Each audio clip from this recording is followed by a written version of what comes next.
नमस्कार दोस्तों, इस कहानी का शीर्षक है यूजर 999। यह कहानी सच्ची घटना पर आधारित है। रात के 2 बजे थे। समीर अपने बिस्तर पर लेटा हुआ ट्विटर एक्स स्क्रॉल कर रहा था। अचानक उसे एक नोटिफिकेशन मिला। किसी ए यूजर 999 नाम के हैंडल ने उसे टैग किया था। ट्वीट में बस एक धुंधली सी फोटो थी, समीर के ही बेडरूम की खिड़की की, जो बाहर से ली गई थी। नीचे कैप्शन लिखा था, पर्दे गिरा लो समीर, वरना मैं देख लूंगा कि तुम क्या देख रहे हो। समीर के हाथ कांपने लगे। उसने तुरंत उठकर खिड़की के पर्दे गिरा दिए। उसे लगा शायद कोई दोस्त मजाक कर रहा है। उसने रिप्लाई किया, कौन हो भाई, फालतू मजाक बंद करो। तभी दूसरा ट्वीट आया, मजाक?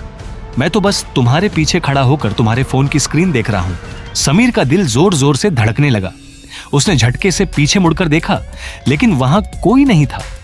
पूरा कमरा खाली था। उसने राहत की सांस ली और सोचा कि शायद वह शख्स घर के बाहर कहीं छिपा है और उसे डरा रहा है। तभी उसे एहसास हुआ, उसके फोन की बैटरी 1% थी। उसने चार्जर उठाने के लिए हाथ बढ़ाया, लेकिन तभी उसे एक आवाज आई, कड़क कड़क। यह आवाज उसके पलंग के नीचे से आ रही थी। समीर जम गया। उसने हिम्मत जुटाई और धीरे से नीचे झुककर देखा।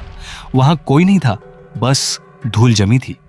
लेकिन जैसे ही वह ऊपर उठा, उसे अपने फोन पर एक और नोटिफिकेशन दिखा, वही अजनबी। नीचे क्यों देख रहे हो, मैं वहां नहीं हूं। समीर अब बुरी तरह डर चुका था।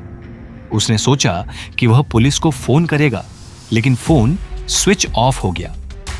अंधेरा गहरा गया। तभी उसे याद आया कि उसके पास एक पुराना डिजिटल कैमरा है, जिसकी स्क्रीन रात में भी दिखती है। उसने कैमरा ऑन किया और उसका नाइट विजन मोड चालू किया। उसने कैमरे के लेंस को पूरे कमरे में घुमाया। कोना कोना खाली था। फिर उसने कैमरा शीशे मिरर की तरफ घुमाया। शीशे में उसे अपना अक्स रिफ्लेक्शन दिख रहा था, लेकिन कुछ अजीब था। कैमरे की स्क्रीन पर समीर के पीछे एक धुंधली सी काली परछाई खड़ी थी, पर जब वह खुद मुड़कर देखता तो वहां कोई नहीं होता। समीर ने कांपते हाथों से कैमरे को थोड़ा और ऊपर किया, ताकि वह उस परछाई का चेहरा देख सके। कैमरे की स्क्रीन पर वह परछाई अब समीर के कान के बिल्कुल पास थी। तभी समीर को अपने कान के पास एक ठंडी सांस महसूस हुई और एक फुसफुसाहट सुनाई दी। मैंने कहा था ना, पर्दे गिरा लो, अब बाहर वाला कोई तुम्हें बचा नहीं पाएगा। समीर ने आखिरी बार शीशे में देखा। उस परछाई ने अपना हाथ समीर के गले की तरफ बढ़ाया। समीर की चीख निकलने ही वाली थी कि अचानक उसके पूरे घर की बिजली गुल हो गई। अगले दिन सुबह पुलिस को समीर के कमरे का दरवाजा अंदर से बंद मिला। कमरा बिल्कुल व्यवस्थित था, बस समीर वहां नहीं था। मेज पर उसका फोन रखा था, जो अब चार्ज हो चुका था।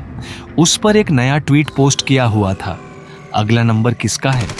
और वीडियो देखने के लिए हमारे चैनल डार्क हार्मनी स्टोरी को सब्सक्राइब कीजिए और इस वीडियो को लाइक कीजिए, और ऐसे ही और वीडियो देखने के लिए बेल आइकन को जरूर प्रेस करिए।